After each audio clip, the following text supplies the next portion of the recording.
Today on Clearing the Clutter Inside and Out, we are talking about traveling and packing with children. Have you ever forgotten your child's favorite stuffed animal or blankie?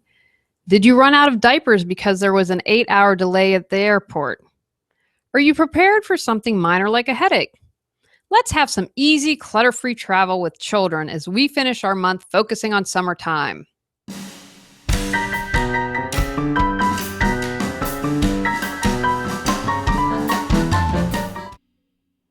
Are you overwhelmed by clutter, looking to organize your life?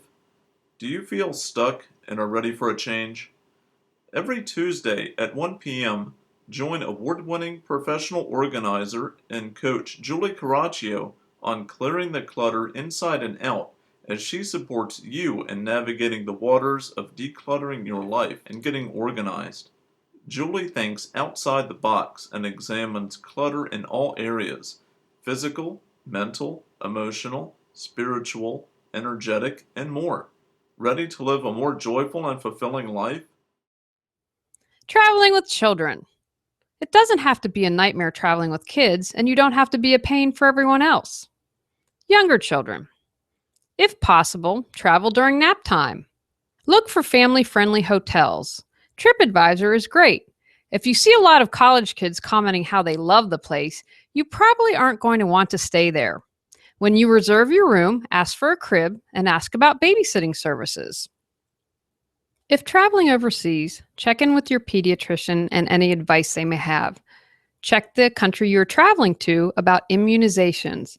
As more and more parents are forgoing, you may need to see what the restriction in other countries are.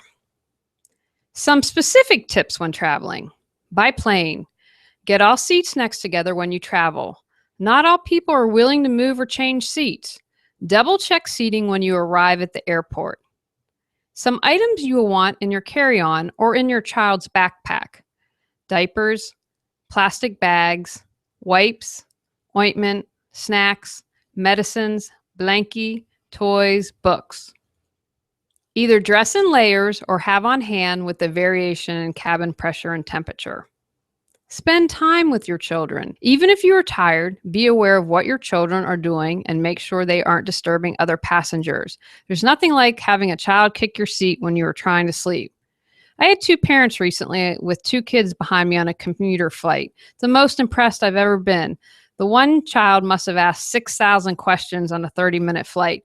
The parents were rock stars, though. They really spent quality time with their kids and made sure that they weren't disturbing any of the passengers around them. When you get to the hotel, check the crib for sturdiness and order extra towels to roll up and use as bumpers in the crib. Baby-proof the room by covering outlets with tape. Try and get a room without a glass table. Here are some tips for traveling with older kids. Have a creativity bag with puzzles, art supplies, and other activities. Assist your child with packing, but let them pack their bag with what they want to take along. Stuffed animals, games, books in their backpack. Double check to make sure it doesn't weigh too much. See if your destination or hotel has activities for children so they can meet other kids of similar ages.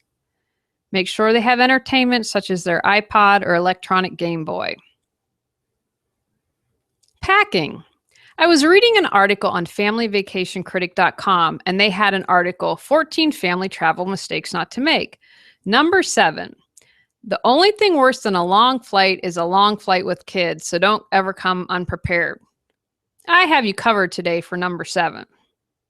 Make a checklist of must-haves: stuffed animals, pacifier, clothing, toys, books, etc. Go through your day, morning, noon, and night, and record what you need to pack. Make one person in charge of packing. Pack a change of clothes that is easily accessible if a child gets sick or spills something. Make sure to pack drinks and snacks and have extras like diapers on hand. If your plane is delayed, you don't want to worry about running out of diapers. I always take a little medicine cabinet for colds, a pair of tweezers, and Band-Aids to deal with any minor sickness. If you are using a sling to carry your child, make sure you pack that. Are you feeling stuck? Does your mind always seem to go a million miles a minute? Can you easily navigate the ups and downs of life? The journey of 1,000 miles begins with one step. As a lifestyle coach, Julie supports you in your self-development and well-being by showing you how to declutter your life. She considers herself a CPO, Chief Possibility Officer, because our possibilities are endless. Ready to take the next step? Schedule a free 30-minute consultation. Learn more at reawakenyourbrilliance.com. If your child will be going to camp, here are some considerations. Find out how often clothes are washed at camp so you have an idea of how much to pack. Include an extra pillowcase to put dirty laundry in. The camp should also provide a list of recommended clothing your child will need for all activities, which might include sports, dress up for dances, or themed days such as dress as your favorite character.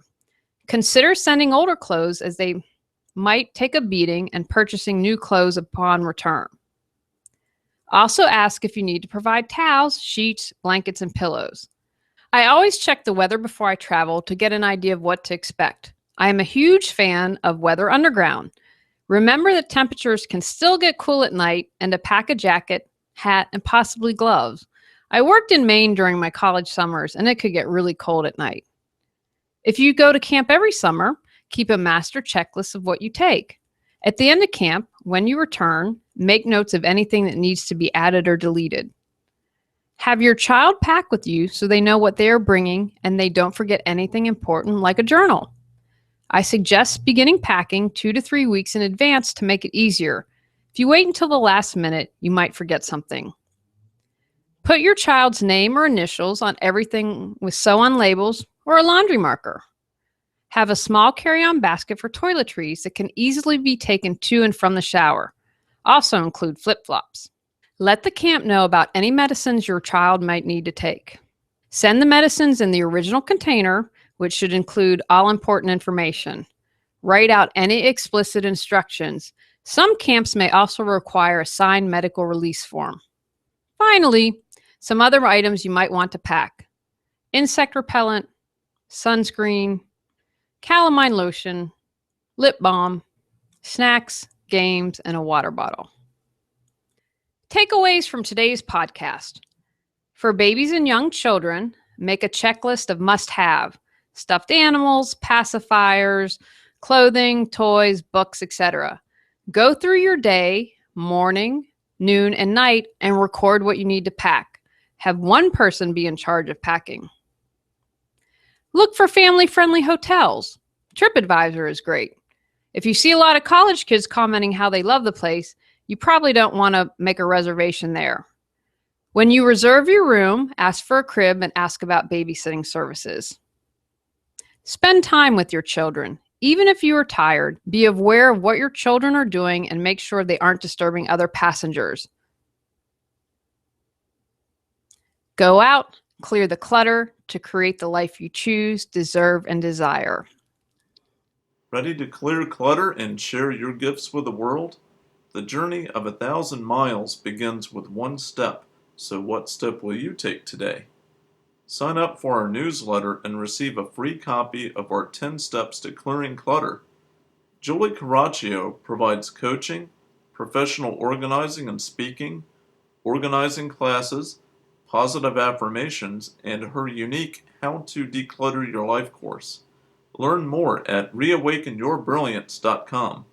Subscribe to Clearing the Clutter Inside and Out and join us next Tuesday at 1 p.m.